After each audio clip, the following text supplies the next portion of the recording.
እዛ ላይ ጦርነት አልተነሳም። አንደኛ ጦርነት እናረጋለን አልተባለም። አድሬስ የተደረገው ኢንተርናሽናል ኮሚኒቲው ነው። ኢንተርናሽናል ኮሚኒቲውን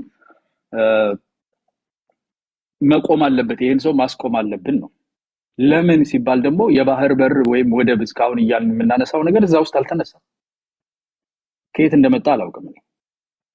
እዛ ላይ የተነሳበት ምክንያት በኢንተርናል ፖለቲካችን ውስጥ በውስጣዊ ፖለቲካችን ውስጥ መግባት የኢትዮጵያን ኢንትረስት በማፋረስ ቀዳሚ ድርሻ ወስዶ እየሰራ ያለ ሰው እየበጠበጠ ያለ ሰው ነው። ሪጅኑን እየበጠበጠ ነው። ቀጠናውን እየረበሸ ያለ ነው። መቆም አለበት ብሎ ኢንተርናሽናል ኮሚኒቲው አቴንሽን ይስጥ ተብሎ የወጣ ጽሁፍ ነው። ኦፍ ኮርስ ከፍተኛ ቅርበት ያላቸው ሰው እንደመሆናቸው የመንግስት ድምጽ አድርገን ኢቭን ፕሎዚብል ዲናያቢሊቲ ቢኖረውም መንግስት አላልኩም ማለት ይችላል፣ ግን ብሏል ማለት ትችላለህ። ከሰውየው ቅርበት የተነሳ ካላቸው ለስልጣንና ለመንግስት ካላቸው ቅርበት አንፃር እዛም ላይ ግን የተባለው አንደኛ ጦርነት የሚባል ነገር አልተነሳም። ሁለተኛ ስለ ወደብ ወይም ስለ ባህር በር የተነሳ ነገር የለም። እዚህ ጋር እስካሁን ሲወራ የሰማነው ስለ ባህር በር ስለ ወደብ ነው። እንዴት ነው ስንሰማ፣ እንዴት ነው ስናነብ ነው ወይ ሰው ነው አንብቦ የሚነግረን የሚለው እኔ በጣም ግራ ይገባኛል። ሰሞኑን እዚህ ሚዲያም ላይ ትንሽ ጦፍ ያለ ነገር ነበረ። ከአንድ ሁለት ሶስት ትልልቅ ሩሞች ነበሩ። አሁን እዚህ ካለንበት ሩም ካለው ሰው በማይተናነስ ብዙ ሰው ያየን ቦታ ላይ ነበር ስንነጋገር የነበር ነው። እዛ ላይ ከኤርትራውያን ልጆች ጋር የምንነጋገረው አንዳንድ ኢትዮጵያውያን እዛ ገብተው እዚህ ውስጥ የሚንጸባረቅ የነበረውን አይ ቲንክ አንድ ወንድሜ ሲያነሳው የነበረውን ሴንቲመንት ሲያንጸባርቁ ነበር። ከዛ የከፋ ንጹህ ኩልል ያለ ባንዳነትንም ሲያስተናግዱ አይተናል። የባንዳነት ዴፊኒሽኑን ማለት ነው። እሱ ምንም ልንወሻሽ የምንችለው አይደለም። መተንፈስ ነው የሚሻለው ወይስ ዳቦ ነው የሚሻለው አለ። አንደኛ መተንፈስ የሚከለክል ሰው የለም። ሰዎች በየአካባቢው ላይ ብሔር ተኮር ጥቃት ይደርስባቸው ነበር፣ ደርሶባቸዋል የሚለውን እስማማለሁ፣ ገዛለሁ። አሁን ባለው ይዘት ግን ጦርነት ጦር መሳሪያ አንስቶ ከዳቦ በፊት እኔ ትንፋሽ ላስተነፍስህ ነው የሚለው አካል እኮ ትንፋሽ እያሳጠረ ነው ያለው። እነኚህ ጦር መሳሪያ የነሱ አካላት የሌሉበት ቦታ ላይ እኮ ህዝቡ የሰላም ትንፋሽ ይተነፍሳል። ስለዚህ ቅድሚያ የሚሆነው ትንፋሽ ከሆነ ዞር በል ከጉሮሮ ላይ ይተንፈስበት። ሲምፕል ዛት። ምንም በጣም ኮምፕሊኬትድ ሎጂክ አይደለም። ሁለተኛ የኢትዮጵያ የናሽናል ኢንትረስት ከባህር ጋር ተያይዞ ያለው ወደብ አይደለም። እኛ ወደብ መከራየት ከሆነማ ጅቡቲም እኮ ወደብ ያከራየናል። የባህር በር ነው የምንፈልገው። አክሰስ ቱ ሲ ነው የምንፈልገው። ባህሩን አክሰስ አድርገን ከዓለም አቀፉ ማህበረሰብ ጋር መንገድ በር ክፈቱልን ነው እያልናል። 20 ኪሎ ሜትር ይሁን 50 ኪሎ ሜትር በሊዝም ይሁን በምንም ይሁን በትራንስፖርት በማንኛውም ሁኔታ ኢትዮጵያ ታፍና ተዘግታ ላንድ ሎክድ ሆና የምትቆይበት ይሄ ቀጠናዊ አቅሟ የዛ ሀገር የህዝብ ብዛት ሁሉ ነገር አይፈቅድልንም እንጂ ወደብ ክፈቱልና አከራውን ቅድም አንድ በድምጽ ስታነጋገር ኤርትራዊ እህታችን እናታችን ገብታ ተናግራለችና በጥሩ ዋጋ ቅናሽ አድርገን ኩፖን እንሰጣለን አለች። እኛ መከራየትማ ለመከራየት ኩፖን አንጠይቅም እንደ ከጅቡቲ ኪራይ አይደለም እየጠየቅን ያለ ነው። ሊዝ ከሆነ ሊዝ አድርገን ወይም ደግሞ ትራንስፈር የሚደረግበት ሌላ ባለፈው ይሄ ጉዳይ ሲነሳ ኦፕሽን ተደርጎ ይቀርባሉ። የባህር በር ነው ኢትዮጵያ፣ የባህር በር ያስፈልጋታል። ትልቅ ሀገር ናት። እዛ ቀጠና ላይ ትልቅ ሀገር ናት። እዚህ ጋር ያሉ ሰዎችም እነዚህ ይሻላሉ። እንደውም ሌላ ቦታ ላይ በጣም ሀገራቸውን ለማሳነት የለም እኮ ሞቷል እኮ ተንበርክኳል እኮ ምናምን እያለ ሰው የራሱ ሀገር ላይ እንዲያነስብ ሲሰብክ እሰማለሁ። ግን በሪያሊቲ እኛ የባህር በር እንጂ የምንፈልገው ወደብ እንዲያከራዩን አይደለም እየጠየቅን ያለ ነው። አንደኛ። ሁለተኛ ደግሞ ጦርነትን ያወጀ ሰው የለም። በተለይ የኢትዮጵያ መንግስት ጦርነት አላወጀም። አንዳንድ ኢንፎርሜሽኖች በግልጽ እንደሚያሳዩት የኤርትራ መንግስት የክተት አዋጅ እንዳወጀ ይታያል። እሱም ራሱ ጦርነት አይደለም። ክተት ማለት ይችላል። ወደ ጦርነት ፖስቸሪንግ ነው እሱ። የጦርነት አቋም ማሳየት ነው። ግን ጦርነት እንዳለ ተደርጎ መነሳቱ ትክክል አይደለም። እነኚህ ነገሮች ካነሳኝ መጨረሻ ላይ አይ ቲንክ በኋላ መለስበታለሁ። የኦኤልኤፍን እና የኦኤፍሲን በማስመልከት አጀንዳ ተጨማሪ አጀንዳ ያስያዘ አንድ ሰው አለ። ስክሪንን እያየሁ አልነበርኩም። ያንን አጀንዳ ያስያዘው ሰው ትንሽ ኮንፎሉድድ የሆነ ነገሩንም በደንብ ያየው አይመስለኝም። ግን የሰጠው ትንታኔ ባጭሩም ቢሆን ትክክል አይደለምና በደንብ ረገጥ አድርጎ አጀንዳውን መስጠቱ ካልቀረ ቢያስረዳን ደስ ይለኛል። አመሰግናለሁ። ቴንክ ዩ አያና። ምናልባት አሁን ሁለት አስገብቻችኋለሁ። ቪዲዮቻችሁ እንደሚሰራ እርግጠኛ መሆን አለባችሁ። ቪዲዮቻችሁን የምታበሩ ምክንያቱም በቪዲዮ እየተያየን ነው የምናወራው። ተራችሁ ሲደርስ ያን ሬዲት አድርጋላችሁ። በእንትኑ ጉዳይ በሀሳባችሁን ስቀበል ነበር። በወደቡ ጉዳይ ፍጹም ጨዋነት በታከለበት ሀሳቤን መስጠት ፈልጋለሁ የምትሉ ካላችሁ የጋራ ጉዳይ ስለሆነ ፌር መሆን ስላለበት የኤርትራ ዜጎች ካላችሁ ኤርትራ እያላችሁ ጻፉልኝ። ግን ቪዲዮ እንደምታበሩ እርግጠኛ መሆን መቻል አለባችሁ። ቪዲዮ አብርታችሁ እዚህ ጋር በወደቡ ጉዳይ ላይ ሀሳብ ለመስጠት የምትሟገቱት ጤናማ የሆነ መድረክ ስለሆነ ያን ታደርጋላችሁ። ካላችሁ ከሌላችሁም ችግር የለውም። በሌላችሁበት ጉዳያችሁን እናያለን ለማለት ያለው። ቀጥል ሞሺ። ኦራይት እሺ። አንዳንድ ሀሳብ ልስጥ። ሰሞኑን በየአንዳንድ ሩሞች ላይ እየገባን እያየው ነበር። እኔም የተሳተፍኩባቸው ነገሮች ነበር እና የመጀመሪያው እስኪ የመርህ ጥያቄ እናንሳ። አሁን ለኢትዮጵያ ወደብ ያስፈልገዋል አያስፈልጋትም የሚለውን ብዙ መከራከሪያ የማያስፈልግ ነገር ቢሆንም ግን የመርህ ጥያቄ እናንሳ። ኤርትራ እንደ ሀገር ከተለየችን ወይ ደግሞ ከኤርትራ ጋር ሁለት ሀገሮች ከሆንን የ30 ምናምን ዓመት ታሪክ ተቆጥሯል። ጥያቄው እዚህ ጋር ነው።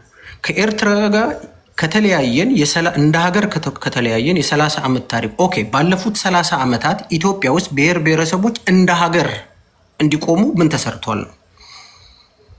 እንደ ሀገር እንዲቆሙ ከኤርትራ ከተለያየን 30 ዓመት ሆኗል። ኦኬ። በሚቀጥሉት 30 ዓመታት እስካሁን ድረስ ባለው ኢትዮጵያውያን ብሔር ብሔረሰቦች እንደ ሀገር የጋራ አጀንዳ እንዲኖራቸው ምን ተሰርቷል ነው? ይሄ ባልተመለሰበት ምንም ባልተሰራበት እዚህ ጋር ያለነውን ሰዎች ብንጠይቅ የሚያየውም ሰው ምንም ነው የሚለው። ምንም ባልተሰራበት ሁኔታ ሀገራዊ የሆነን ዩኒፊኬሽን በዚህ ጉዳይ ላይ አንድ የሆነ አጀንዳ ለማምጣት መጣር ማለት ስህተት ነው። ስህተት ነው። ከፈረሱ ጋሪው ነው የሚቀድመው። ምክንያቱም ቅድም አንዳንድ ወንድሞቼ ሲያነሱ የነበረው ነገር አለ። የወደቡን ጥያቄ ትላንትና ኢትዮጵያ ወደብ አትፈልግም ሲሉ ከነበሩ የመንግስት አመራሮች ጋር ፓርላማ የነበሩ የሚኒስትሮች ካቢኔ ውስጥ አመራር የነበሩ ትልልቅ ቦታ የነበራቸው የአሁኑ መንግስት ስርዓት አገልጋዮች ናቸው። ኢንክሉዲንግ አብይ አህመድን ጨምሮ በዛ ቤት ስላደገ ማለት ነው። መርህ እንግዲህ በፖለቲካ መርህ ይኖራል። ዋንስ የኮሚኒስት ሁል ጊዜ ኮሚኒስት ነው የሚሆነው። ባንዲራውን እንኳን ቀይሮ ካፒታሊስት ቢሆን የሆነ ጊዜ ውስጡ የሚፈነቅለው የኮሚኒዝም ስሜት አለ። ስለዚህ ታውቅበታል። እነዚህ ሰዎች ትላንትና ኢህአዲግ ሆኖ የተቃወሙትን ሀሳብ ዛሬ ለኢትዮጵያ ጥቅም ነው ይሄን የምናነሳው ብለው ሲነግሩኝ እኔ የማመን ግዴታ የለብኝም። አላምናችሁም። ያለፈ የትግል ታሪካችሁ፣ ያለፈ ሀገር የመምራት ታሪካችሁ፣ አሁንም ያለው በተጨባጭ መሬት የሚታየው ሀገር የመምራት ታሪካችሁ፣ ልምዳችሁ የሚያሳየን ይሄን አይደለም ነው። ይሄን አይደለም። ይሄን ስንላቸው እኔ ይሄን ስላቸው በባንዳነት ነው ቢከሱን። በግሌ ደግሞ ኢትዮጵያ ውስጥ የአማራ ብሔር ኢትዮጵያ የወደብ ጥያቄ ካነሳች አንዱ ተጠቃሚ የሚሆነው የኔ የወጣውበት ማህበረሰብ ነው።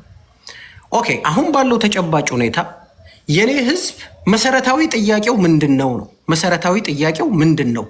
እዚህ ያላችሁትን በቀናነት ልጠይቅና ከመኖርና ትንፋሽን ከመተንፈስና ስለ ነገ ከሚታሰብ ዳቦ ጥያቄ የትኛው ይቀድማል? የትኛው ይቀድማል? ያለመኖር ጥያቄ፣ ነገን ያለማየት ጥያቄ በረሃ አስገብቶን ነገን እርግጠኛ ባልሆንበት ጉዳይ እየታገልን እያለ ከነጎዲያ የአማራ ህዝብ ዳቦ ይበላል ብትለኝ በምን ማሳመኛ ላምን ይችላል? ልሂቁስ ህዝቡ ጋር ገብቶ ይሄ ነው ብሎ በምን ማስረዳት ይችላል? ኔቨር፣ አይችልም። ስለዚህ የመጀመሪያው ነገር ምንድን ነበር መደረግ ያለበት? ኢትዮጵያ ውስጥ እንደ ህዝብ ያለያዩን ሀገራዊ አንድነትን ያላሉን ጉዳዮችን ዘርዝሮ ማስቀመጥ ነው። አሁን እዚህ ጋር የመንግስት ደጋፊ ሆነው የሚመጡ ኃይሎች ደጋግመው የሚነግሩን ነገር አለ። ምናልባት እነዚህ ሰዎች ትላንትና የነበራቸው የፖለቲካ አመለካከት ከኢትዮ ኤርትራ ግንኙነት ጋር በመያዝ ከወደብ ጥያቄዎች ጋር በመያዝ የተለየ ነበር።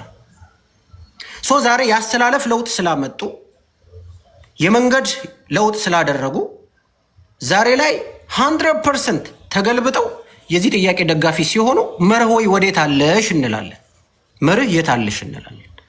ስለዚህ እንደ አማራ ህዝብ የአማራ ህዝብ የመጀመሪያ ጥያቄው ብረት ያነሳበት ጫካ የገባበት የህልውና ጥያቄ የአማራ ህዝብ የህልውና ጥያቄ የለውም ብሎ ዲኔ የሚያደርግ አካል ኦኬ፣ በዚህ መከራከር ይችላል። ጥያቄ የህልውና ስላልሆነ የወደቡን ጥያቄ አስቀድም ብሎ በዚህ ልሟገት ይችላለሁ። አዎ የአማራ ህዝብ በረሃ የገባው የህልውና ጥያቄ ስላለው ነው ብሎ ካመነ ግን አንድ ሰው ካመነ የህልውና ጥያቄ ይቀድማል፣ በመሰረታዊነት ይቀድማል። መንግስት ባመነው የኢትዮጵያ መንግስት ባመነው የአማራ ህዝብ ጥያቄዎች አሉት አለ። በረሃ ያስገባቸው ጥያቄዎች አሉት፣ እነዚህን መመለስ ነበረብን ብሎ ገመገመ። ፋኖ በረሃ የገባበትን ጉዳይ ገባም ነበር ብሎ ገመገመ። ገምግሞ ሲጨርስ መፍትሄ አልሰጠም። ስለዚህ መንግስት እንኳን ባመነው መሰረት የአማራ ህዝብ በረሃ የገባበት ጥያቄ የህልውና ጥያቄ አለበት። ስለዚህ አንዳንዶች ተነስታችሁ ዛሬ ላይ ጋሪውን አስቀድማችሁ ለምንድን ነው ይሄ ጉዳይ ላይ ልክ ሌሎቻችሁ እንደምታወሩት ከፊት ለፊት ሆናችሁ ስትሉ ምን መልሳችን ምን ይሆናል? መልሴ ምን ይሆናል? የኛ ጥያቄ ቀድሞ ይሄን አንስተነዋል። መጀመሪያ ቀላሉን ይሄን መልሱልን። ህዝባችን የመኖር መብቱ ይጠበቅለት። ህዝባችን እንደ ኢትዮጵያዊ የመቆጠር ህገ መንግስቱ ይሄ የተጻፈ ህገ መንግስት የሰጠውን እንደ ህዝብ እንደ ኢትዮጵያ የመቆጠር መብቱ ይጠበቅለት። በጣም ሲምፕል የሆነ ጥያቄ። ይሄን ቀላል ጥያቄ ከመመለስ ይልቅ ጂኦፖለቲካውን ሊያናውጥ የሚችል ጦርነት ነጋሪት ይቀሰቀሳል። ስለዚህ በምንድን ነው ልታምነው የምትችለው? በጣም አንተ ቤት ስለሆነ ቴዲ ተጠንቅቄ አንዳንዴ ካፌ የሚወጡ ነገሮችን ተጠንቅቄ ነው ማውራው። ሌላ ጋር ቢሆን በደንብ እንደ ልቤ መናገር እችላለሁ። ስለዚህ ይሄን የሚያወሩ ሰዎች የመንግስት ኃይላትን የመንግስት አካላትን ጨምሮ እየጠየቅናቸው ያለው ጉዳይ እንደ አማራ ህዝብ በረሃ የገባንበት ጥያቄዎች አሉ። እነሱ ጥያቄዎች አልተፈቱልንም። ትጥቅ አንስተናል። የስርዓት ለውጥ ለማድረግ እየታገልን ነው። የስርዓት ለውጥ ለማድረግ እየታገልን ካለው መንግስት ጋር በምን አይነት ሲሚንቶ ነው ልንገናኝ ምንችለው? በምን አይነት ማገናኛ ልንገናኝ እንችላለን? ሎጂክ፣ ሞራል፣ ደብል ስታንዳርድ የሚባሉ ነገሮችን አንድ ላይ እስቲ ያደርግን እናስብ። ኢትዮጵያዊ ሁሉም ብሔር ብሔረሰብ ይሄ አሁን ያለንበት እኔ ያለኝን ፊሊንግ ለማወቅ መጀመሪያ አማራ ሆኖ ማሰብ ይጠይቃል። እኔ ያለሁበትን የኔ ህዝብ እያለፈበት ያለውን በደል ማሰብ ይጠይቃል። ብዙዎቻችሁ ቀለል አድርጋችሁት ስታስቡ አርቀን ስለምንሄደው ስለወደቡ ጉዳይ ቀለል አድርጋችሁ ምን አይነት ባንዳዎች ናቸው እንዴት እንደዚህ ይላሉ የምትሉት በእኛ ቦታ ላይ ሆናችሁ እሳቱን ስላላያችሁት ነው። ስለዚህ ሐሳቤን ሳጠቃልል በዚህ ጉዳይ ላይ እያነሳን ያለነው ወደብ ለኢትዮጵያ ያስፈልጋታል አያስፈልጋትም፣ በዚህ ጉዳይ ላይ የሚከራከር የአማራ ልሂቅ የለም። ምናልባት በምን አይነት መንገድ ወደብ ሊመጣ ይችላል፣ በምን አይነት መንገድ እንደ ሀገር የባህር መውጫ ልናገኝ እንችላለን በሚለው ላይ ልንከራከር እንችላለን። እየተከራከረን ያለነው እኛ እንደ አማራ አሁን መሰረታዊ ጥያቄያችን አይደለም። መንግስት ከቻለ ይሄን ችግር ይፍታልን። የገጠምነው በዚህ ጉዳይ ላይ ነው እያለን ያለ ነው። ቴንኪው ቴዲ። ከልብ አመሰግናለሁ። ቪዲዮ ሳላበራ አስገባኝ የምትሉ አላችሁ።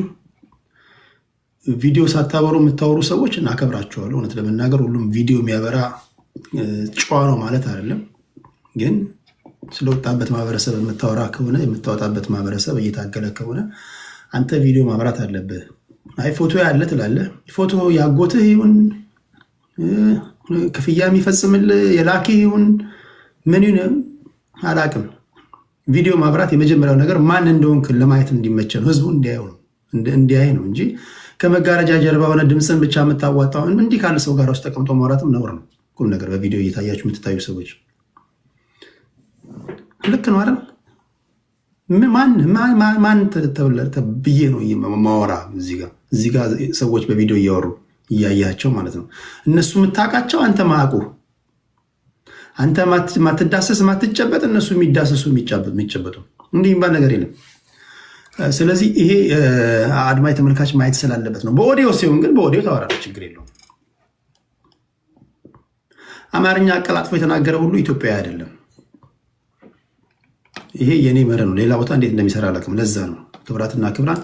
እሺ ታፕ እያደረጋችሁ ክብራትና ክብራን ወደ አማራ ስትሮንግ እንሄዳለን።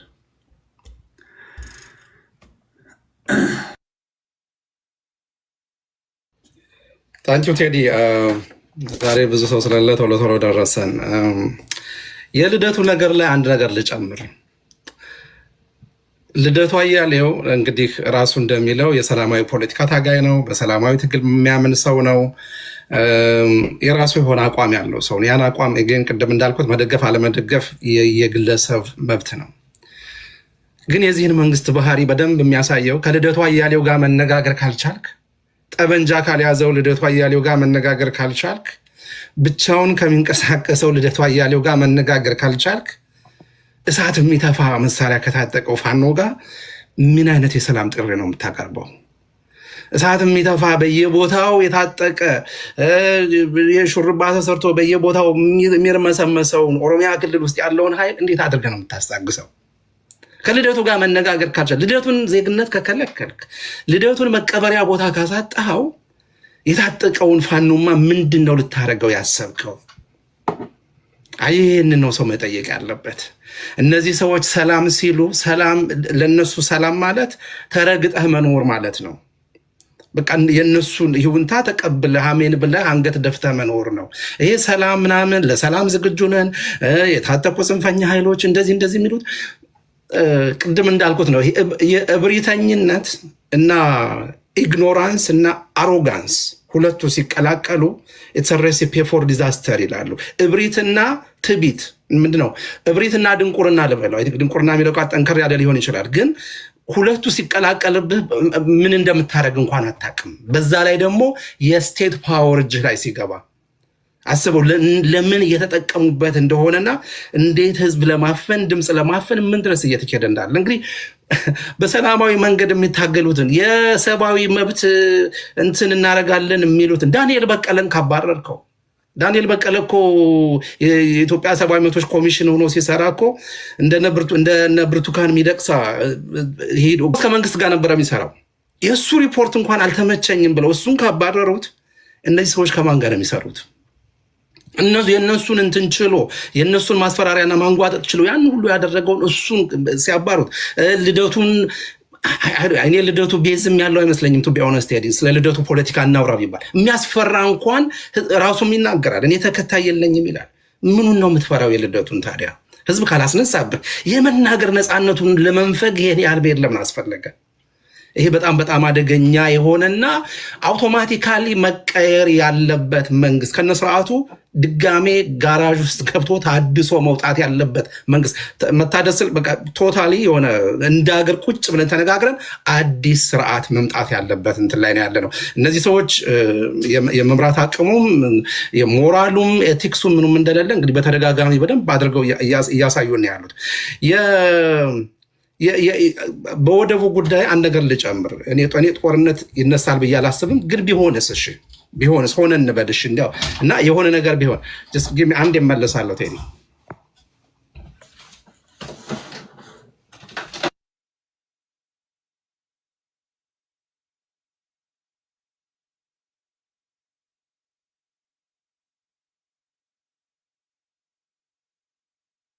ቴዲ ታንክ ዩ።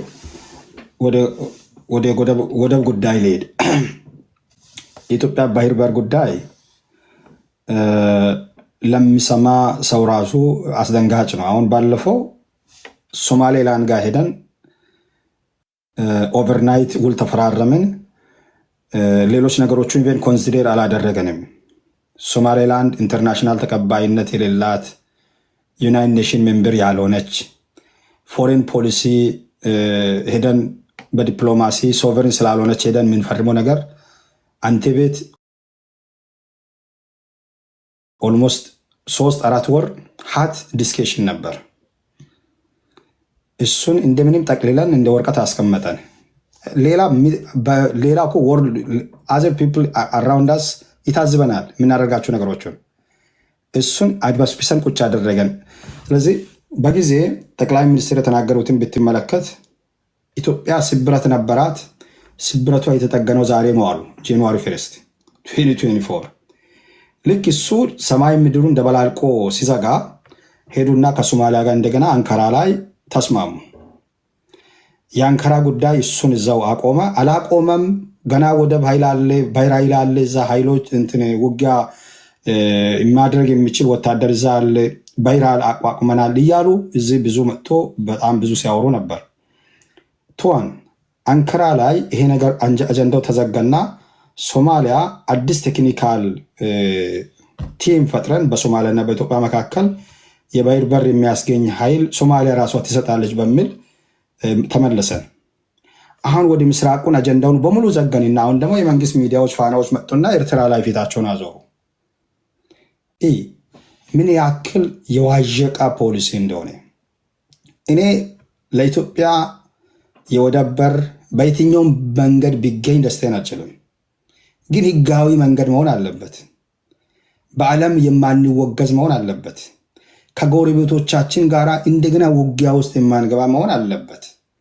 120 ሚሊዮን ህዝብ ይዘን 86% ኦፍ ፖፑሌሽን ከድህነት ወለል በታች ያለውን ህዝብ ይዘን 3 ሜጀር ክልሎች ውስጥ አማጽያን እየተዋጉ ባሉበት ሁኔታ ኑሮ ውድነት ወይም ኢንፍሌሽን ምናልባትም 31% ላይ ያለው አገር ይዘን አሁንም ወደ ጦርነት ማሰብ ማለት ምንም ቋንቋ የለንም። ያው ብዙ ነገር ስላወራን ስለዚህ መንግስት ይደክማል አንዳንዴ እና ጦርነት ቢፈጠርስ ቀላል ነገር ይሆናል ወይ? ኢትዮጵያውያን እንደ ድሮ ዘመን አሁን ከዳር እስከ ዳር ተሰባስበው ወደ ግንባር ይሄዳል ወይ የሚለውን መጠየቅ አለብን።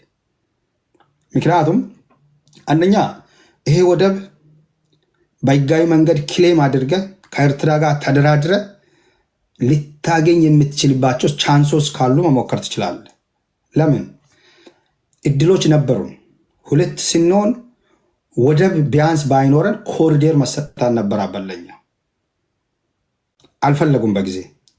እነዚህ ነገሮችን ጠቅሰን በዓለም አቀፍ ህግ መካሰስ እንችላለን። ሌሎች ዲፕሎማሲያዊ መንገዶችን መጠቀም እንችላለን። ለኤርትራ ነፃ መሬት ሰጥተን አሁንም ወደብን ሌሎች አማራጮችን ማግኘት እንችላለን። ሁለቱንም ነገሮችን ግን ጦርነት ውስጥ ካስገባን ቀላል ነገር አይደለም አሁን ባለንበት ሲቹዌሽን። ይሄ ግን አይታያቸውም። እኔ ጦርነት ውስጥ ይገባሉ የሚል እምነት የለኝም በብዛት። ዜሮ ግን አይደለም ፕሮባቢሊቲው የለም። ፕሮባቢሊቲው በጣም ትንሽ ነው የሚልበት አንዱ ምክንያት የኢትዮጵያ መንግስት ብዙ መሳሪያ አለኝ ነው የሚለው። በየጊዜ ብዙ መሳሪያ አይዋጋም። ሰው ሞራል ከሌለው፣ ሰው ፍላጎት ከሌለው የፈለከውን መሳሪያ ብትይዝ ጦርነቱን ላታሸንፍ ትችላለህ። ጦርነት ዲተርሚኔሽን ነው፣ መሳሪያ ብቻ አይደለም። ኢትዮጵያውያን በዚህ ጊዜ ልደቱ አሁን ስለ ወደብ ብታወራ ይሰማል። መቀበሪያ የሌለው ሰው፣ አገር የሌለው ሰው፣ በሺዎች በመቶ ሺዎች የሚቆጠሩ ኢትዮጵያውያን ተስፋ የቆረጡ ናቸው። በዚህ አሁን ባለው መንግስት ሀገር በብዙ መንገድ ጭንቅንቅ ውስጥ ነች ያለችው። መንግስት የሱን ፈቃድ ነው የሚያደርገው። በዚህ አይነት ሁኔታ ኢትዮጵያውያንን ሞቢላይዝ ማድረግ ራሱ ቀላል አይደለም። ስለዚህ ወደቡ ጥሩ ነገር ነው። ከፊት ለፊታችን እንደ አበባ አስቀምጦ ይሄ ወደብ እየመጣ ነው እያሉን ነው። እኛ ከኤርትራውያን ወገኖች ጋር መዋጋት አንፈልግም። የመጀመሪያ ይሄ መሰመር አለበት። ባለፈው ኮሎኔል በዛብህ ጴጥሮስ ኤርትራ ውስጥ ተማርኮ እኮ እስከዛሬ ተቀብሮ የቀረው በህይወት ኑር ይሙት የማይታወቀው ለዚህ ሀገር ሄዶ ተዋግቶ ነው። ለሀገር ዋጋ የከፈሉ ጀኔራሎችን ከምንም አይቆጥረውን መንግስት አምነ ልትዋጋ ራሱ አችልም። አሁንም በራሱ አጀንዳ የተጠመዳ መንግስት ነው። ስለሌሎች ዜጎቹ ግድ የለም። ፖፕላር ቢሆን ኖሮ፣ ሌጂቲሜት ቢሆን ኖሮ የዚህን ህዝብ ጥያቄን የሚሰማ የሚያዳምጥ ጥያቄያቸውን የሚመልስ መንግስት ቢሆን ኖሮ ምናልባትም ለሀገር ይጠቅማል ብለህ አንድ አክል ልትት ትችላለህ። ተስፋ አስቆራጭ ነው የመንግስት። ኤርትራ ጋር መዋጋት አንፈልግም። ወደብን አንዴ ዛ መሆን አያስፈልግም። አንዱ ጋር በህጋዊ መንገድ ተደራድሮ ማምጣት የሚችልባቸው እድሎች ነበሩ ኤርትራ ውስጥ። በራሱ ጊዜ ነው ባካ ያደረገው። አሁንም ዲፕሎማሲያዊ መንገድ ተጠቅመን ወደብ የሚገኝበትን መንገድ መስራት ይሻላል እንጂ ለእያንዳንዱ ነገር ጦርነት እያወጀን የምናመጣቸው ነገሮች የትም አያደርሱም። ከዚህ እብደት መመለስ አለበት መንግስትና የመንግስት ኃይል። ሁለተኛ የፋኖ ኃይሎችን ከዚህ በኋላ ቆሞ መዋጋት እንዳይችሉ አድርገናቸዋል የሚለው ነገር አለ። እኔ ግን ያልገባኝ አንድ ሸማቂ ኃይል ቆሞ መዋጋት እንዳይችል አድርገናል ሲባል ምን ማለት ነው? አሸንፈናል ማለት ነው? መሳሪያቸውን ነጥቀናል ማለት ነው? ከዚህ በፊት ዘመነ ካሴ ቆሞ ከተዋጋ ከዚህ በኋላ ስሙ ከተጠራ እኔ እዚህ ሚዲያ አልመጣም ያለው ልጅ ነበር። ተሰብሯል፣ እግሩ ተመቷል፣ ወይም ወገቡ ተመቷል፣ ወይም ሞቷል ብለዋል። አልሞተምም፣ ወገቡም አልተመተም፣ እግሩም አልተመተም። ቆሞ ሲሄድ እያየን ነው። እና ጦርነትንስ ማሸነፍ ማለት ገሎ መጨረስ ነው ማለት ነው? ጦርነት እኮ አይምሮ ውስጥ ነው ያለው። ጦርነት ቅራኔ ውስጥ ነው ያለው። ጦርነት በደል ውስጥ ነው ያለው። ኢንጀስቲስ ውስጥ ነው ያለው። ጦርነት መሳሪያ ስላስክ አይደለም የምትዋጋው። መሳሪያ በእጁ የሌለው ቀንና ማታ ግን ጥርሱን እየፋቀ ጉዶኛለሁ፣ ፊቴ ተነጥቆብኛል፣ በሀገሬ የመኖር መብቴ ተወስዶብኛል፣ ተፈናቅያለሁ የሚለው እኮ ብዙ አለ። ጦርነት እኮ እሱ ነው። ጦርነት ከመፈናቀል ነው የመጣው፣ ከኢንጀስቲስ ነው የመጣው፣ ከመነጠቅ ነው የመጣው፣ እስር ቤት በመወርወር ነው የመጣው፣ በመገደል ነው የመጣው ጦርነቱ። እነዚህን ነገሮቹን ካላስተካከልክ ጦርነቱን አማራ ክልል ገብቼ አሸንፊያለሁ ብትል እንደ ሌላ ጊዜ ሲቀን ነው የምናልፈው። እንደዚህ አይነት የሚሸነፍ ጦርነት የለም። ጦርነቱን ማሸነፍ የምትችለው የእነዚህን ህዝቦችን ጥያቄያቸውን በአግባቡ መመለስ ስትችል ብቻ ነው። ተረጋግተ በጠረጴዛ ዙሪያ ተወያይተ አማራጩን ከነሱ ጋር ተነጋግረ የበደልከውን ነገር ይቅርታ ጠይቀ ወደኋላ ዩታርን ስታደረግ ነው የዛኔ ጦርነቱን ታሸንፋለ። አሁን ባለው ግን በመሳሪያ አማራ ክልል ታሸንፊያለሁ ብትል እየመጠ መንገድ ላይ ሸማቂ ኃይል ይመታል። የዛሬ 2 ዓመት ደግሞ ተመልሶ ይነሳል። ስለዚህ ፉል ናቸው። ምን እንደሚናገሩ እንኳን አያውቁም። እና ይህንን ነው የሚሉት። ሄድ ይመለሳሉ። ኦኬ፣ ከልብ አመሰግናለሁ። የላካችሁ ልጆች አብዛኞቻችሁ በኦዲዮ ስትገቡ ማቃችሁ ናችሁ። ቪዲዮ እንደምታበሩ እርግጠኛ የሆናችሁ ብቻ ላኩልኝ። ኦኬ፣ ተመልሰሃል። እሺ፣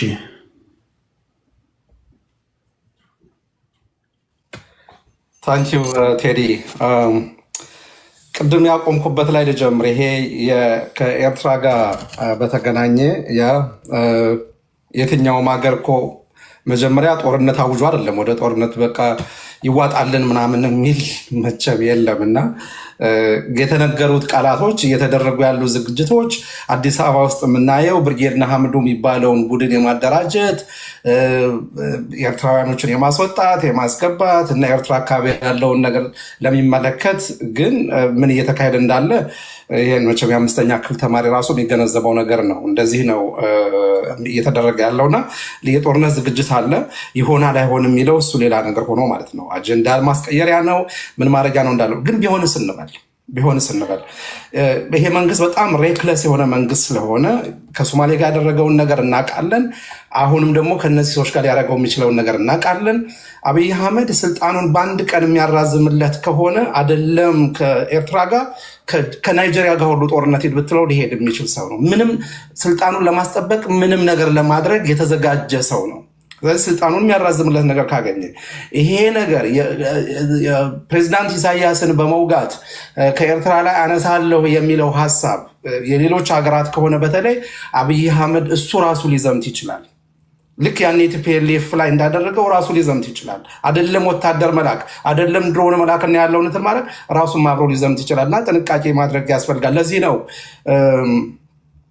ከሰውየው ባህሪ አንጻር ተነስተው አይ ቲንክ ሌሎችም ተናግረዋል። እነ ሚልኬሳ ሚደቅሳ እኮ ምንድን ነው ያሉት?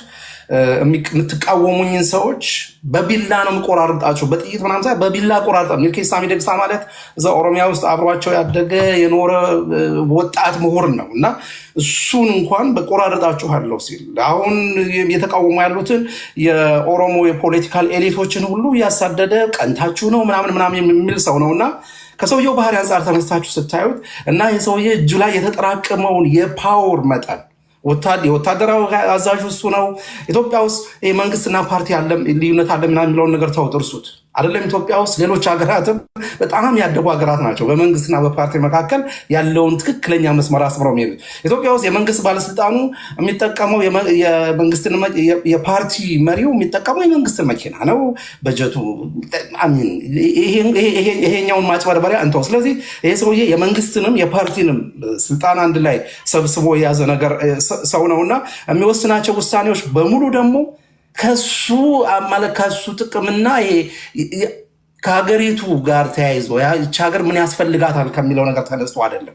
አብይ አህመድ ምን ያስፈልገዋል፣ አብይ አህመድ በስልጣን ለመቆየት ምን ያስፈልገዋል ከሚለው ተነስቶ እንደሚያደርገው እስካሁን ያደረጋቸውን ነገሮች ማየት በቂ ነው። እስካሁን የሚወስናቸውን ውሳኔዎች ማየት በቂ ነው። ህዝብ በሚራብበት ሀገር ቤተመንግስት የሚገነባ እኮ ጀግና እኮ ነው። 15 ቢሊዮን ብር አውጥቶ እኮ መጠየቅ አችሉ የሚል ጀግና ነው። ስለዚህ የሰው የጦርነት ውስጥ አይገባም አይባልም። ሲገባ ግን ከማን ጋር ነው የሚዋጋው ነው አሁን ጥያቄው። ቅድም ወንድማችን ባንዳነትን ሊተረጉምልን ፈለገ። ባንዳነት ወጥ የሆነ ትርጉም ያለው ነገር አይደለም። ባንዳነት ሀገርን መካድ ነው። ባንዳነት የሀገርን ጥቅም መካድ ነው። ባንዳነት የሀገርን ጥቅም መቅደም ያለበትን አለማስቀደም ነው። ባንዳነት ከሀገር በፊት ራስን ማስቀደም ነው። ባንዳ የምትሆነው እኮ የሆነ ጥቅም ለማግኘት ወንድሞችህን ስትክድ እኮ ነው። የመንግስት ባንዳነት የሚገለጠው በምንድን ነው? ህዝብህን ስትክድ ነው። ቢትሬይ ስታረግ ነው። ኢትዮጵያ ሱሴ፣ ስንሞት ኢትዮጵያ ምንድነው? ስንኖር ኢትዮጵያዊ፣ ስንሞት ኢትዮጵያ ብለህ መጨረሻ ላይ አይ ለሁሉም ነገር እኔ ያሻግራችኋለሁ ማለት ነው። ባንዳነት የተጠራቀመው 4 ኪሎ ውስጥ ነው። የኢትዮጵያ ህዝብ ከዚህ መንግስት ጎን ተሰልፌ ከማንም ጋር አልዋጋም ቢል ጀስቲፋየብል ነው። በምንም መልኩ ልታስገድደው የምትችለው አንደኛ የሀገር ፍቅር ቢውልድም አንድ ምናልባት የኤርትራ ፖለቲከኞች ካላችሁ በዚህ ጉዳይ ላይ ሀሳብ እንዲሰጡ አስገባለሁ። የምትገቡት የጋራ ጉዳያችን በሚመለከት ጉዳይ ሀሳብ እንድሰጡ ነው እንጂ አማራ፣ ኦሮሞ፣ ትግሬ፣ ስልጤ እንድትሉ አይደለም። እዚያ ወደ አስገባቸዋለሁ። እሺ ቀጥል። አማራ ስትሮንግ እና የህዝብ ፍቅር የምትገነባው ነገር ነው። እርን ነው የምታደርገው። ቢውልድ ማድረግ አለብህ፣ መስራት አለብህ፣ ህዝቡን ማክበር አለብህ። የህዝብ ድምፅ ሰምተህ ህዝቡ ላይ ሰርተህ ህዝቡ እንዲወድህ፣ ህዝቡ እንዲያከብር፣ ህዝቡ ሀገሩን እንዲወድ ሳታደርገው መጨረሻ ላይ ጦርነት መጣብኝና ተነስ ብትለው ያልሰራኸውን የሀገር ፍቅር ከየት የማያመጣው። ይሄድም ደግሞ ሳክሰስፉል አትሆንም። የመጀመሪያው የኤርትራ የጦርነት ጊዜ ሄደ። ያኔ ይሄ አሁን ያለው ፖለቲካ በመጣ አይ ቲንክ ከ8 ዓመት ምናምን በኋላ ነው አይደል ጦርነት የተደረገው። 1983 ገባ። 1986 ዓመት ነበር። 89 ነው 90 ላይ የተጀመረው። ያን ጊዜ የአብዛኛው ሰው ውስጥ የኢትዮጵያዊነትን ጥፍጣፊ አልጠፋም ነበር። አሁንም ጠፍቷል እያልኩ አይደለም። ግን ያንን ህዝብ እንኳን አነሳስቶ በኤርትራ ላይ ለማዘመት ብዙ ነገሮች ተሰሩ። ሙዚቃዎቹ የተከለከሉ ሙዚቃዎች ሁሉ ፋኖ የሚለው የነካሳ ተሰማ ዘፈን ሁሉ በኢቲቪ መለቀቅ ጀመረ። እነ መሐሙድ አህመድ ወጥተው አገራችንን የነካሽ ምናምን የሚለው መንትን ሲዘምሩ የአዲስ አበባ ወጣት ተነሳ። እስቲ ዛሬ የአዲስ አበባን ወጣት የመሐሙድ አህመድን ዘፈን ክፈትለትና ሲነሳ ታየዋለህ። ያሳደድከው የረገምከው የአንተ ቤት አይደለም ብለህ አፍርሰህ አደባባይ የጣልከውን ወጣት ለጦርነት ከየት ነው ፈልገህ የምታመጣው? ስለዚህ እነዚህ ሰዎች ያደረጉት ሀገሪቷን ለውጭ ጠላት ተጋላጭ ያደረጉት ባንዳነት ማለት ያ ነው። ሀገርን መካድ፣ ሀገሪቷን መከላከል የሚችል ኃይል አለማፍራት። ነገ ግብፅ ብትመጣ ማን ነው የሚከላከለው? ሀገርህን በዚህ ልክ እንትን አድርገህ ሰው ሀገሩን እንዲጠላና ሰው ከሀገሩ ጋር ያለው ትስስር እዚህ ሀገር አትኖርም ስትለው እኮ ልደቱን እኮ እዚህ ሀገር አትኖርም ስትለው እኮ ቴክኒካሊ ያልከው እኮ ይህ ሀገር ያንተ አይደለም ነው እያልከው ያለው እኮ ያንን እኮ ነው እያልከው ያለው እኮ። አዲስ አበባ ተወልዶ ባደገበት ሰፈር ቤቱን አፍርሰህ የብስክሌት መጋለቢያ ስትሰራለት እኮ እያልከው ያለው እኔ ጥሩ ነገር ማየት ስለምፈልግ ያንተን ቆሻሻ የጭቃ ቤት ከማይ እኔ ጥሩ ነገር መስፈል አፍርሽ ሰራውና አንተ ደግሞ ሄደህ የሆነ ቦታ ትገባለህ፣ ከፈለክ የሆነ ሰፈር ወጥተህ ትከራያለህ። እንደዚህ አይደለም የሀገር ፍቅር የሚገነባው። ሴንስ ኦፍ ፔትሪዮቲዝም የሚመጣው እንደዚህ በማድረግ ሳይሆን ሰውን በማሳተፍ ኢንጌጅ በማድረግ በማክበር በመከባበር። ስለዚህ እንደዚህ የሚሉ ሰዎች መጥተው ስለ ባንዳነት ሊነግሩን ሲፈልጉ የሰውን ቁጣ አለመስማት ነው። በረካችን ህዝብ ሲቆጣ እንደዚህ ነው የሚያደርገው። ለጃራ አባገዳ ኤርፖርት ሰርተህ በጃራ አባገዳ ስም እንደ ትልቅ የኦሮሞ የፖለቲካ ክላስ አድርገህ መብታቸው ነው መስራት። እሱን እየተቃወምኩ አይደለም። ግን ጃባራ አገዳ ደግሞ በሶማሌ ወረራ ጊዜ ከሶማሌ ጎን ወግነው ኢትዮጵያን የወጉ ሰው ናቸው። እሳቸውን ጀግና አድርገህ ለእሳቸው ሐውልት ሰርተህ ዛሬ ትክክለኛ በደል የደረሰባቸው ወጣቶች በኤርትራ ጦርነት አንሳተፍም ቢሉ አይ እነዚህ ባንዳዎች ምናምን እንደዚህ አይነት ማሸማቀቂያ ታልፏል። ይልቅ የሚያስፈልገው ይሄን ሰውዬ አደብ ማስገዛት ነው። ይሄ ሰውዬ ይሄን ሀገር ይዞት በአፍጢሙ ሳይደፋው አሁን ቅድም ያልኩትን የኦሮሚያውን ጉዳይ እንትን አድርገዋል። ዋናው አንኳሩ ምንድን ነው? በኦሮሚያ ክልል ላይ መንግስት ስለሌለ ገንጥለን እኛ በኦኤፍሲ እና በኦኤልኤፍ ፊት አውራሪነት የሚመራ የሽግግር መንግስት አቋቁመን ኦሮሚያን ከኢትዮጵያ እንነቅላለን ነው። በቃ አለቀ። ሌላ ምንም እንትን የለው። ከዛ ውስጥ የተወሰኑ አንዳንድ ነገሮች አሉት። ስለዚህ ሀገር እንደዚህ የሆነ ከመንግስት እንገነጠላለን የሚል እዛው አዲስ አበባ ሰዎች ተሰብስበው እንትን እያሉ እንግዲህ እሱ ማስፈራሪያ ሊሆን ይችላል፣ ምን ሊሆን ይችላል። ግን ለህዝብ የሚሰጠው መልእክት ግን ምንድን ነው? አንድ ሀገር አይደለንም ነው እያለን ያለ ነው። አንድ ሀገር ካልሆንክ ደግሞ ምንድን ነው የምትሆነው? እኔ ነገ ከአንድ ከሌላ ሰው ጎን ቁጭ ብዬ የየትኛውን ሀገር ኢንተረስት ዲፌንድ ለማድረግ ነው ለጦርነት የሚወጣው? አንድ የወላይታ ልጅ ኦሮሚያ በራሷ የሽግግር መንግስት ትመራለች እየተባለ ለየትኛው ሀገር ለመዋጋት ነው አንድ ልጅ ከጋሞ ተነስቶ የኤርትራ ድንበር ድረስ ሄዶ የሚሞተው? እንዲያው አማራውን ተውት። አማራው የራሱ የቤት ስራ ስላለው አማራውን እርሱት። ግን እንዲያው የምናዋጋለን የምትሉትም ካላችሁ ማለት ነው። ስለዚህ ይሄንን ታሳቢ አድርጎ ባንዳነትን ከ4 ኪሎ ማጽዳት ያስፈልጋል። ባንዳነትን ከዚህ መንግስት መዋቅር ነቃቅሎ መጣል ያስፈልጋል። ድጋሚ ሀገር እንዲኖረን ከተፈለገ ድጋሚ የምንሞትለት የምንዋደቅለት የኛ የምንለው ሀገር እንዲኖረን ከተፈለገ የሚያስፈልገው ምንድን ነው? ቁጭ ብሎ መነጋገር ነው። ቁጭ ብለህ ስትነጋገር የሽግግር ዳያሎግ ምንድነው ምናምን ዳያሎግ ኮሚሽን ምናምን መስፍናሪያን ተዋቸው። በእርጅና ዘመናቸው ዝም ብለው አማኑኤል ሆስፒታል አብይ አህመድን አስገብተው ቢያክሙት ይሻላቸው ነበረ ዳያሎግ ምናምን ከሚሉ። ስለዚህ የሚያስፈልገው የሽግግር መንግስት እነ ልደቱ አያሌው እያሉት የነበረው ነገር ነው ቴክኒካሊ መሆን ያለበት ብዬ አስባለሁ። የሽግግር መንግስት ቴንኪው አማራ ስትሮንግ ዩናይትድ አማራ ሬዲ ካልሆንክ ወደ ዶክተር ታሜ ሄዳለሁ። እሺ ዶክተር ታሜ ሬዲ ነኝ። አሁን ሬዲ ነህ? ሶሪ ጋይስ እንደሚሉን ምንም ጦርነት አልታወጀም ከኤርትራ ጋራም ምንም የተፈጠረ ነገር የለም የሚሉት እና ከዛ ከወደብ ጋር አያይዘው ምናልባትም ደግሞ በተለይ የአማራውን ትግል እንደ ባንዳ ሊቆጥሩ የሚፈልጉ ሰዎች አሉ። እኔ በግሌ እንዳንድ አማራ ሰው አገሩን የሚጠላ ሰው አማራ አለ ብዬ አላስብም። አገር ማለት ደግሞ ህዝብ ነው ብዬ አምናለሁ። የአማራን ህዝብ ወይም ደግሞ የኢትዮጵያን ህዝብ ያላከበረ መንግስት የወደብ ጥያቄ ቢያነሳ ለምኔ ብዬ ጠይቃለሁ። ለምኔ ነው?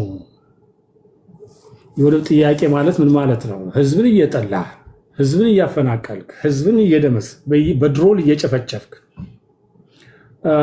ታጋዮች በአማራ ትግል ውስጥ የሚሳተፉ ታጋዮች መሪዎች የተወለዱበት አካባቢ ነው ብለህ ህዝብን በጅምላ እየጨፈጨፍክ ስለ ወደብ ብታወራ በየትኛው አይምሮ ነው ሊቀበል የሚችለው ነው?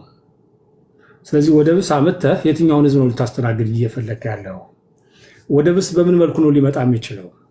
እዛ ላይ መነጋገር ስንችል ባንዳዎች ወዘተ ወዘተ የሚሉን እንግዲህ በባንዳነት ደረጃ ከተፈረጀ ከአብይ አህመድ በላይ ባንዳ አለ ያላሉ። ያኔ በጨነቀው ጊዜ የኤርትራን መንግስት ለምኖ ጠርቶ ሰራዊቱ ችግር ደርሶበት ወደ ኤርትራ ተሻግሮ ራቁቱን ሄደ። የኤርትራ መንግስትና ህዝብ ነው ሰራዊቴን ያለበሰው ብሎ ሲናገር የነበረ አብይ አህመድ ዛሬ ማንን ነው ባንዳ ብሎ ሊከስ የቻለው? በካድሬዎቹ ነው። እና ይህንን ነው እኛም እንቃወመው። ቅድምም ቴዲ ያነሳው ነገር አለ። ሀገር ሌላ፣ የፖለቲካ ድርጅት ሌላ፣ ብዙ ነገሮች ያነሳቸው። እኔ ሀገርን ከተራራና ከወንዝ ጋር እያያችሁት ከሆነ ትክክል ነው እያለ ሀገር ማለት ህዝብ ነው ብለን የምናስብ ከሆነ ህዝብ፣ ንጹሐን ህዝብ፣ ምንም የማያውቁ ህጻናቶች በድሮል እየተጨፈጨፉ ቴክኖሎጂው ባፈራው መሳሪያ ሙከራ እየተደረጉ በዚህ ሰዓት ስለ ሀገር የምናወራው የትኛው ላይ ነው? የትኛውን ሀገር ነው እያወራን ያለ ነው የሚለው በደንብ መታየት አለበት ብዬ አስባለሁ። እና እሱ በዛ ቢታይ ነው መነጋገሪያ ሆኖ እንግዲህ ጦርነት ሊነሳ ሲል ምልክቶች አሉት። ጦርነት የሚያቅሰው በርካታ ምልክቶች አሉ፣ የሚታዩ ነገሮች አሉ። አሁን የብልጽግና መንግስት ከዚህ በፊት ትልቅ ባለስልጣን የነበረ ፕሬዚዳንት ሆኖ ሀገር ሲመራ የነበረን ሰው በዛ በኩል ጉሸማዎች እያካሄዱ እንደገና ደግሞ ወያኔ ትናንት ያደረገውን የኤርትራን መንግስት እየከሰስክ የቀጠናው ጸረ ሰላም ነው ብለህ ራስህ እየከሰስክ ከአብይ አህመድ በላይ የቀጠናው ጸረ ሰላም የለም። ከሁሉም አካባቢዎች ጋር ተጣልቷል። አድርገህ ሌላን መንግስት ጸረ ሰላም ነው ብለህ ስትከስና ያንን ልትወነጅ ስትሄድ ምን እያደረግክ ነው? ምን እየተሰራ ነው? ያሉት እንቅስቃሴዎች እኮ እንከታተላለን። እየተደረጉ ያሉት ነገሮች ደግሞ እናያቸዋለን። አንዳንድ ዝግጅቶችንም እናያለን። ያ ማለት ግን ሀገራችን እንጠላለን ማለት ግን አይደለም። ማንም ይሄን የሚያደርግ የለም። ስለዚህ ይሄ ጦርነት ከኤርትራ ጋር የሚደረገው ጦርነት ምን አግባብ አለው ብለን እኔ ያደርገዋል የሚል እምነት የለኝም። ቢኮዝ ስርዓቱ ያለበትን ደረጃ ስለምረዳ አቅሙ ብቃቱም የለውም። ያ ማለት ግን ኢትዮጵያ የምትባል ሀገር ትልቅ ህዝብ ለመብቷ ለራሷ ማንም የውጭ ሀገራት መጥቶ እጨፈልቅሻለሁ አጠፋሻለሁ ሲል ህዝቡ ዝም ይላል የሚል አይደለም አሳቤ። በዛ ደረጃ የኤርትራ መንግስት ለኢትዮጵያ አስጊ ሆኖ መጥቷል ወይ የሚለው ነገር ስትገመገም ግን የለም፣ ምንም ነገር የለም። ይሄንን ተቀብላችሁ አብይ አህመድ በሚላችሁ ልክ አጨብጭቡ የሚሉ ሰዎች ስላሉ እሱን አናደርገውም ነው። የሚያጨበጭብ የለም። አንደኛ የአብይ አህመድ መንግስት መሪ ነው ብዬ ስለማላስብ፣ መንግስት ነው ብዬ ስለማላስብ፣ ኢትዮጵያንም ይወክላል ብዬ ስለማላስብ በአብይ አህመድና በኤርትራ መንግስት መካከል የተደረገ ነው ብዬ ነው ማስበው እንጂ በኤርትራ መንግስትና በኢትዮጵያ መንግስት የተደረገ ነው የሚል እምነት የለኝም። አሁን እየተደረገ ያለው የጦርነት ጉሸማ። ስለዚህ ከዛ አንጻር ተቀባይነት የሌለው ነው ብለን መናገር በአንዳ ሊያስብል የሚችል ነገር አይደለም። የወደብ ጥያቄ የምናምን ጥያቄዎች የሚነሱት አሁን አይደለም። አግባብም አለው ብዙ ነገሮችን ለማድረግ ለመነጋገር፣ ለመጠየቅ። አሁን እዚህ ካድሬ ሲናገር እንደሰማችሁት እነሱት አሁን አይደለም። አክሰስ ለማግኘት ጦርነት ማወጅ ያለብህ አይመስለኝም። አክሰስ ለማግኘት ሌላን መንግስት መክሰስ ያለብህ አይመስለኝም። ማጋጨት ያለብህ አይመስለኝም። የሌላን መንግስት ሀገር ሰላም ለመንሳት ተቃዋሚ ወዘተ ልታደራጅ የሚገባ አይመስለኝም። ከዚህ አንጻር የሚጠቅም ስራ ነው ብዬ አላምንም። እና ይሄንን ባንዳ የሚሉት ባንዶች ራሳቸው ሆኖ ሳለ የአማራውን ትግል በዛ መልኩ ማየታቸው ትክክል አይደለም ነው። የቅድም ደግሞ አንድ ትንተና በተለይም ደግሞ መጀመሪያ አካባቢ ሰዎች አስገብተ አንዳንድ ሀሳብ ሲሰጡ የሰማቸው የአማራ ፋኖ የትኛው ፋኖ ነው ከኤርትራ መንግስት ጋራም ወይም ከወያኔ ጋራ እንደራደራለን አሊያንስ እንፈጥራለን ያለ አካል የለም። የትኛው የአማራ ፋኖ ነው ብላችሁ መነጋገር የፈለጋችሁበት ሁኔታ ደግሞ ትክክል ነው እያለ የአማራ ፋኖ የትግል ሂደቶች አሉት። የትግል ጥራት እያደረገ ነው። እርስ በርሱ የሚያደርገው የመከራከርና እስካሁን ድረስ እንዲጠራ የአማራን ትግል እንዲመጥን የሚደረገው ግብግብ ጎልቶ ወጥቶ ልዩነት የፈጠረ ነገር የለም። በአቋም ልዩነት የለም። ስለዚህ የትግል ጥራት በሚደረገው ነገሮች ላይ የትኛው የአማራ ፋኖ ነው ከሌላ ሀገራት ጋር አሊያንስ እንፍጠር ወይም ከገሌ ጋር አላለም። በነገራችን ላይ የአማራን ህዝብ ጠላት ለመቀነስ የሚደረጉ ትግሎች ሙሉ እንሞክራለን። የአማራ ህዝብ ከየትኛውም የጎረቤት ሀገር ጋር ከየትኛውም የጎረቤት ሀገር ጋር ጠላትነት አለው እያላም የለውም። በጠላትነት የሚፈርጀው ህዝብም የለም፣ መንግስትም የለም። ስለዚህ ጠላት የሚባለውን ነገር መቀነስ ስላለብን ፕሬዠር መቀነስ ስላለብን ከአብዛኛዎቹ የጎረቤት ሀገራቶች ጋር በሰላማዊ ግንኙነት ብናደርግ አብይ አህመድን ፍቃድ አንጠይቀው ብዬ አምናለሁ። የአብይ አህመድን ፍቃድ ብንጠይቅ አይደለም እንደ አማራ። ከዚህ አንጻር ፋኖዎችን የትኛው ነው እያሉ የሚከፋፍሉ ሰዎች ስላየው እሱ ትክክል አይደለም ብዬ አምናለሁ። እና እኔ አሁንም ደጋግመን ማየት ያለብን ከኤርትራ ጋር የሚደረገው ሰጣ ገባ አብይ አህመድ መንግስት ነኝ እስካለ ድረስ የመንግስትነት ሚናውን ይወጣ እንጂ ህዝብን ሞቢላይዝ አድርጎ የአማራን ህዝብ ሊያሰልፍ የሚችልበት አቅም ብቃት አለው ብዬ አላምንም። ትክክልም አይደለም ያምናለሁ። ታንኪዩ ቴዲ። ናገርና ወደ ዶክተር ታሜ እመጣለሁ። ሁላችሁም ኢትዮጵያውያን ራሳችሁን አንድ ጥያቄ እንድጠይቁ ነው። ለምሳሌ አሁን ጎረቤታችን ድምፅ ይሰማል። ጎረቤታችን ጅቡቲን ብናያት ስንት ሺህ ማይልስ ርቀት አቋርጠው መጥተው አሜሪካኖች ወታደራዊ ቪዛ አላቸው፣ ጃፓኖች ወታደራዊ ቪዛ አላቸው፣ ቻይና ወታደራዊ ቪዛ አላት፣ ፈረንሳይ አላት። እኛ ስንጠይቅ ግን እንደ ነውር ይቆጠርብናል። ወደ ውሃ ስንጠጋ ግብፅ ስንት ሺህ ማይልስ ርቀት መታ ጠላቶቻችንን ወይም ደግሞ እንቅፋት ትሆንብናለች። ምን ማዕት ነው የመጣብን? እኛ ዲፕሎማሲ ክሽፈት ነው? አጠያየቅ አለመቻል ነው? የውስጥ ክፍፍሎቻችንን እንደ መልካም አጋጣሚ በመጠቀም ነው? ምንድነው የበደልነው እኛ? ምንድነው እኛ ያደረግነው ነገር? ስንት ሺህ ማይልስ አቋርጠው መጥተው ውሃን እየተጠቀሙ ያሉ እያሉ ሶማሌላንድ ጋር ስንሄድ ግብፅ የአረብ ሊግ ራሱ መግለጫ አወጣብናል። ፍልስጤማውያን ከጋዛ ሲፈናቀሉና ግብፅና ዮርዳኖስ እንኳን ተቀበያቸው ሲባሉ የአረብ ሊግ መግለጫ አላወጣም። ኢትዮጵያ ግን የውሃ ጋር ስትጠጋ የአረብ ሊግ ራሱ ሳይቀር መግለጫ ያወጣብናል። ውሃ ጋር እንዳንቀርብ ይህን ያህል ዘመቻ ቢደርስብን ለምንድን ነው? ይሄ የናሽናል ሴኩሪቲ ጉዳይ ነው። ውሃ እቃ ሸቀጥ ለማስገባትና ለማስወጣት ብቻ አይደለም። ውሃ ጋር መጠየቅ፣ ውሃ ጋር መጠጋት በነገራችን ላይ እንደ ሀገር ደካማ ስለሆነን እንጂ ይህ የናሽናል ሴኩሪቲ ጉዳይ ማንም ሀገር አሜሪካኖች የምኑሮ ዶክትሪን የሚባል አላቸው። ጄምስ ምኑሮ የሚባል 5ኛው የአሜሪካ ፕሬዚዳንት ዌስተርን ሄሚስፌር ላይ የትኛውም አውሮፓ ሀገር ከየትኛውም ጋር አላንስ አይፈጥርም። ማንበብ ትችላላችሁ። ራሽያ የኩባ ሚሳይል ክራይስን ታውቃላችሁ። ደካማ ስለሆንን እንደ ሀገር አንድነት ስለሌለን ግን ግብፃውያን 5000 ማይልስ ተጉዘው መጥተው እዚህ አፍንጫችን ስር ከሶማሌ ጋር ስምምነት ይፈጥሩብናል። ይሄ እንደ ሀገር የኔም የእናንተ ሞት ነው። የመጨረሻ ውርደታችን ማሳያ ነው እንጂ ምን ሲደረግ የትኛውም ዓለም ላይ እንደዚህ አይነት ነገር ይሄ የናሽናል ሴኩሪቲ ጉዳይ የትኛውም ዓለም እንደዚህ በዋዛ የለም እና አንድነታችን ስለተሸረሸረ ነው። አገዛዞቻችን ብልጠት ስለጎደላቸው ነው። ምንድን ነው ይሄ እንደዚህ ያለ ዘመቻ የሚደረግብን? ዋጋ ስንጠጋ በአምስቱም አቅጣጫ እንዲከሽፍ መግለጫ ያወጣሉ፣ ይረባረባሉ። የኛ የሆነውን ነገር ግን ለመጠቀም ከዚህም ከዛም ይመጣሉና ይሄ ነገር መታሰብ ስላለበት ነው። ሀገር ስትዋረድ የሚዋረደው ብዙዎቻችሁ ከፓርቲ ጋር ወይ ከገዢዎች ጋር ስለምታያይዙ ነው እንጂ እኔና እናንተን እያዋረዱ ነው። እኔና እናንተን እያዋረዱ ነው እንጂ ኤርትራውያን ሰሞኑ የሚያደርጉትን አይታችኋል። እነሱ ቤት ገብታችሁ ኢሳያስ አፈወርቂን ትሳደባላችሁ። እነሱ ጋር ገብታችሁ አንድ ኤርትራ ትሳደባላችሁ፣ ታዋርዳላችሁ፣ ይፈቅዱላችኋል። ከነ ድክመታቸው ጠንካሮች ናቸው።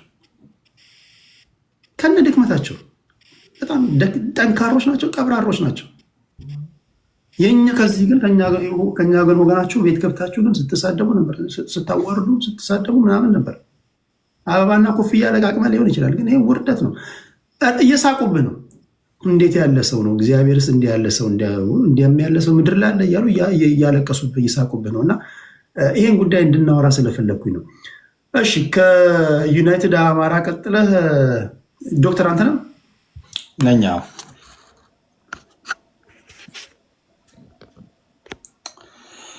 ያ ስለ ወደብ ጉዳይ እያወረን ነው።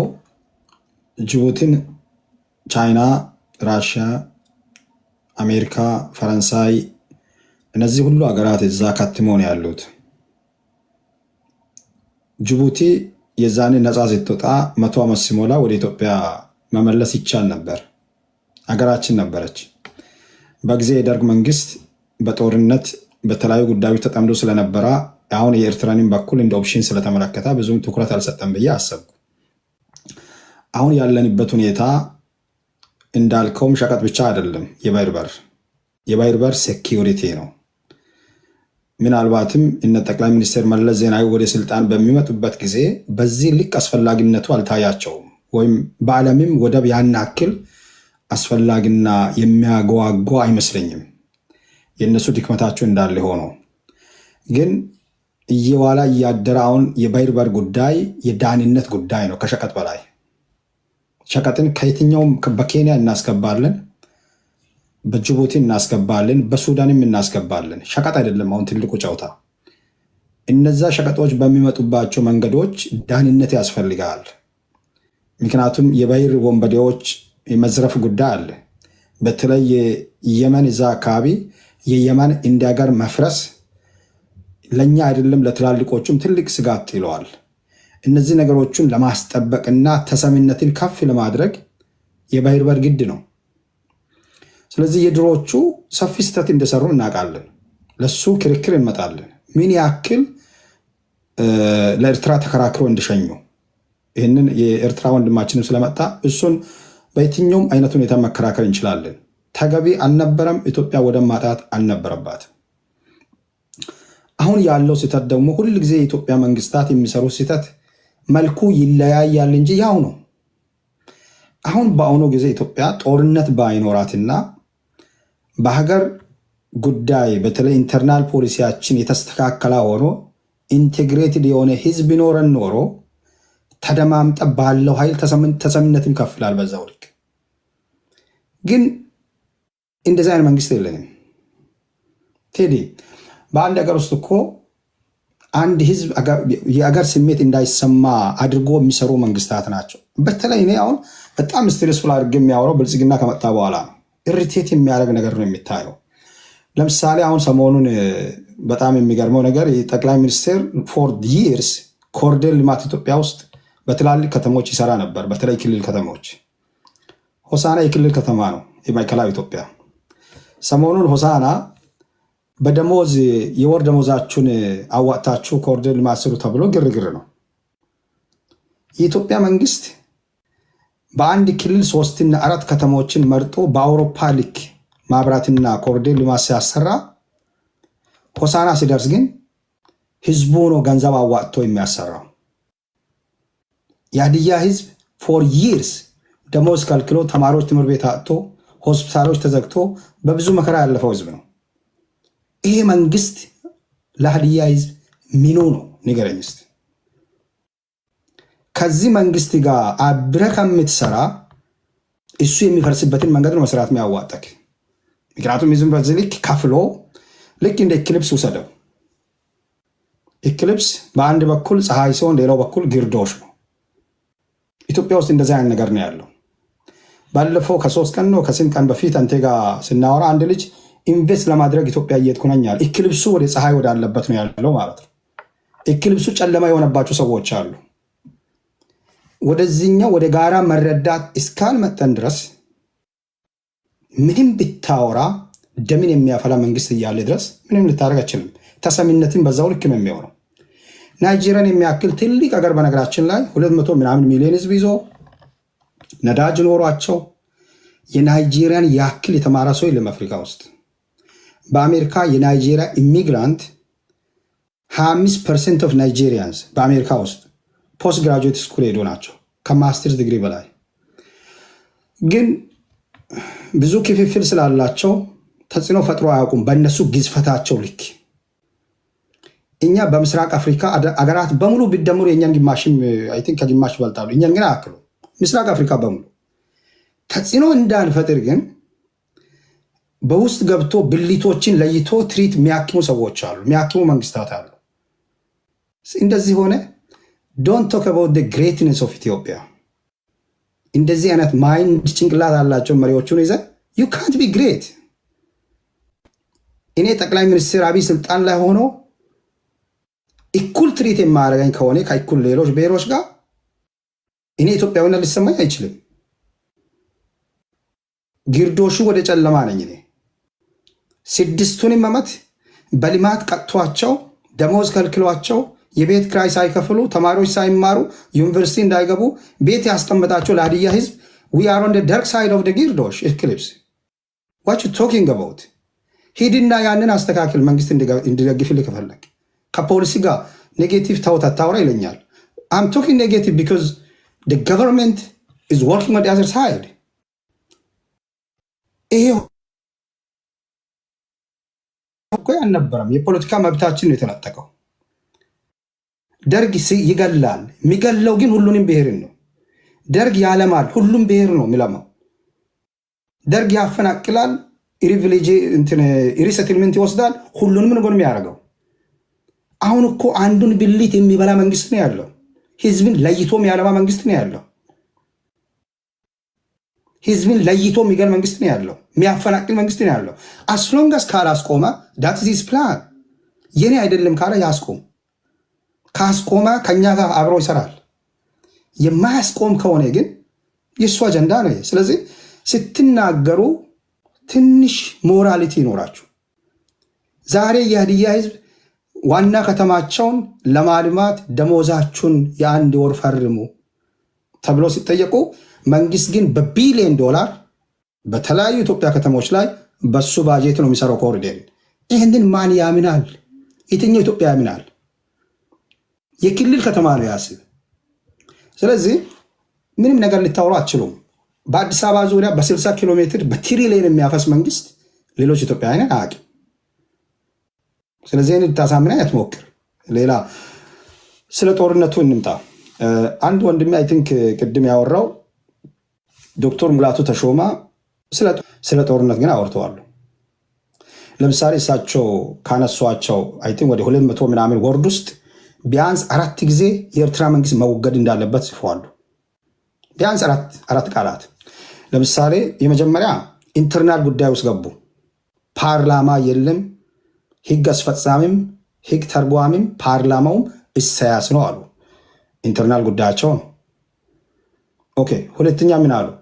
በሰሜኑ የኢትዮጵያ ክፍል አዲስ ግጭት ለመቀስቀስ ኢሳያስ እየሰራ ነው ብለዋል። ክስ ነው። ሶስተኛ ኢሳያስ እንደገና ሊገመት በሚችል መልኩ አጥፊ በሆኑ እንቅስቃሴዎች ላይ ተጠምደዋል ብለዋል። ኦኬ ቀጥል። በዚህም በሰሜኑ የኢትዮጵያ ክፍል ድጋሚ ግጭት እንዲቀሰቀስ እየሰራ ነው፣ አሁኑኑ እርምጃ መወሰድ አለበት። ይህንን ያሉት ዶክተር ሙላቱ ተሾማ ነው።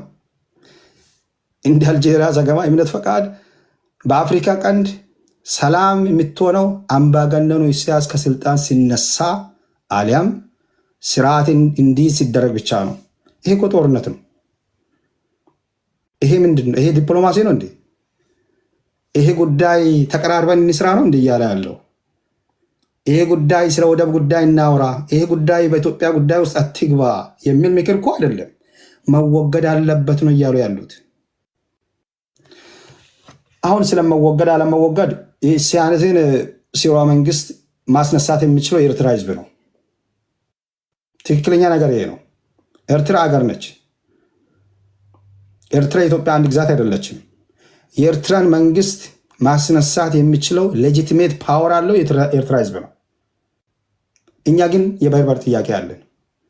እንዴት እናስታርቃቸው? የባህር በር ጥያቄ ፍትሃዊ ባልሆነ መንገድ ተወስደዋል።